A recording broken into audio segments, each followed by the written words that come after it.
मैं यहाँ उन सबसे छोटी चीजों का उल्लेख करने का प्रयास करूंगा जिन्हें मैंने पढ़ा और सीखा है। आप जानते हैं कि भगवत गीता महाभारत का सार है।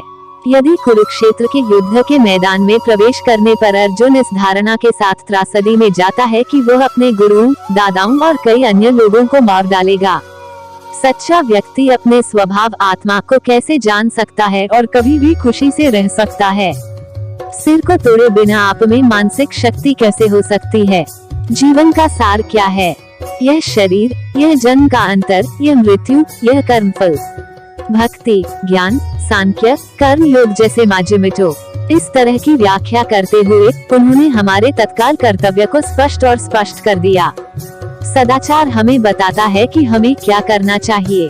गीता में भगवान ने हमें कई तरीकों से समझने के लिए हमें आशीर्वाद दिया है। यह समझना बहुत आसान है कि पुण्य अनमोल है अगर इसे 2 सिलेबस में समझा और अभ्यास किया जाए।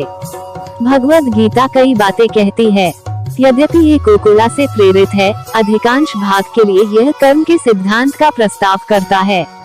आमतौर पर मनुष्य के जीवन में कर्म का अंत होता है।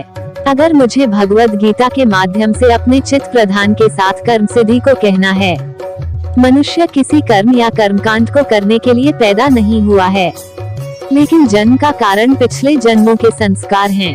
यह मेरा विश्वास नहीं है। इसके अलावा मेरा विश्लेषण यह है कि कोई अन्य कारण नहीं है जो सही तरीके से जन्म का कारण बता सके। छोटे बच्चे क्या करते हैं, इसके कोई कर्म परिणाम नहीं होते हैं। उन्हें भगवान के बराबर कहा जाता है, क्योंकि उन्हें इस बात का कोई बोध नहीं है कि मैं कौन हूँ। उन्हें अब स्वार्थ, ईर्ष्या, लालच या धोखे की जरूरत नहीं है। सुख उनकी वृत्ति है, लेकिन शरीर अपनी जरूरतों को याद रखने की आदत बनाता रहता है।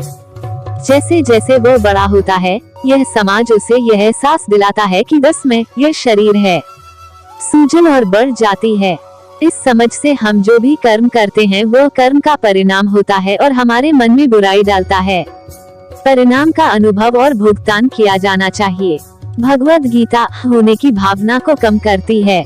इस तरह हम अपने आप से इतने मुग्ध हो जाते हैं कि हम जो कुछ भी करते हैं उसे पूरा करते हैं।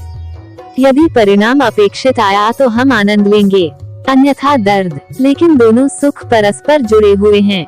भगवद गीता कहती है कि किसी भी कर्तव्य को स्वतंत्र रूप से किया जाना चाहिए, फिर जो भी परिणाम हमारे मन पर प्रभाव कम हो जाएगा। अगर यह खाली है तो हम खुश हैं। यह जानना कि हमारा कर्म हमारे जीवन की घटना है, अपने कर्तव्य को तदनुसार जानना और अपने कार्य को लगातार करना। परिणाम यह है कि यदि हम अपने मन में कोई और नया कर्म डाले बिना रहते हैं तो परिणाम मन की शांति है, तो वह ज्ञान का दर्शन है, तो वह निर्वाण का दर्शन है। क्या यह अतिशयोक्ति नहीं है कि ऐसा कोई दर्शन नहीं है जो भगवद गीता में नहीं है? यह सब श्री कृष्ण का विलासी विलास है। इसमें क्लासिक मैकेनिकल वॉच की उपस्थिति है, सिवाय इसके कि यह खुद को घायल कर लेती है। हम कर्म से कहीं भाग नहीं सकते, इसीलिए ऐसी कोई जगह नहीं है जहां भगवद गीता उपयोगी न हो। लेकिन यह हमारा दुर्भाग्य है कि इतने कम लोग इसे पढ़ते हैं।